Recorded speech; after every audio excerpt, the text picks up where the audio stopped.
సేవలో అందరిని బట్టి దేవుని పేరట వందనాలు చెల్లిస్తున్నాను. నా జీవితంలో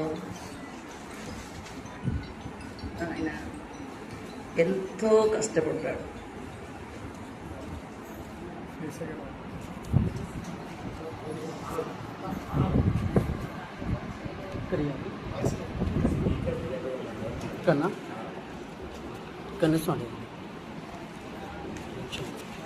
ఫోటో అవ్వకూడదు.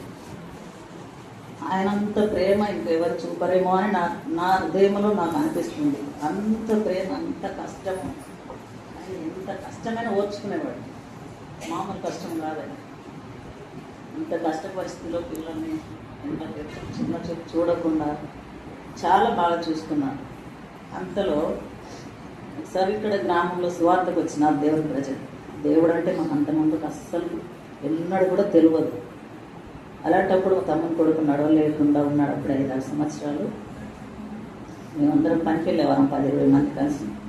ఇట్లా నా కొడుకు బ్రతికినాడని ఆమె చెప్పింది.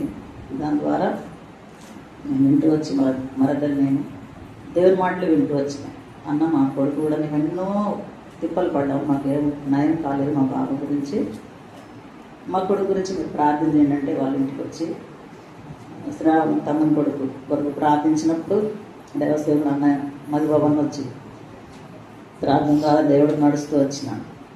అరే ఇంత మంచి దేవుడు ఉన్నాడు కదా, మనం ఇన్ని చేస్తున్నాం కదా, మనతో ఎప్పుడు ఎవరు మాట్లాడతలేదు, వాళ్ళకంటే కొడుకు బాగాలేదని నమ్ముకున్నారు. కానీ నరకం స్వర్గం గురించి ఆశీర్వాదం అన్న ఇంకెవరైనా వచ్చి చెప్పేవారు.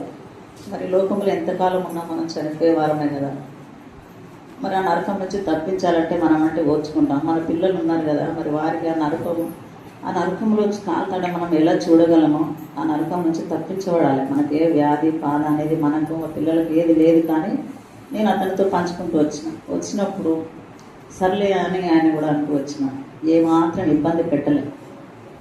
ఎందుకంటే నా పిల్లలు నరకంలో కాలకూడదు, నరకం ఉన్నది అంత వివరంగా చెప్పిన తర్వాత నాకు ఎంతో భయం వేసింది ఆత్మీయ. అట్లా నేను దేవుని దగ్గర వెళ్తూ వచ్చాను.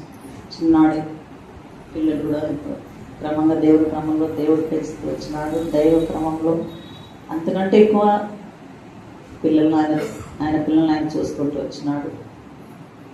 ఇంతవరకు తనకి ఎంతో ఆయన ప్రేమను వివరించలేము. ఆయన కష్టం గురించి చెప్పాలంటే అది మామూలు పని, ఆయనకు రాననే పని లేదు. ఎంతో బరువు బండలు మోసినాడు, రాళ్ళు మోసినాడు, పాయలు తీయ వెళ్ళినాడు.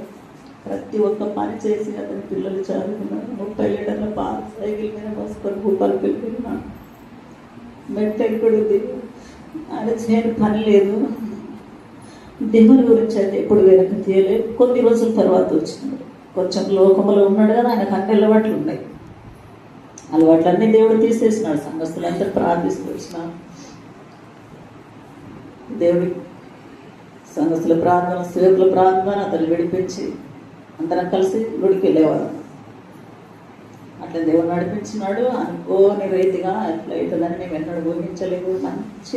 మంచి ఆరోగ్యంతో వెళ్ళి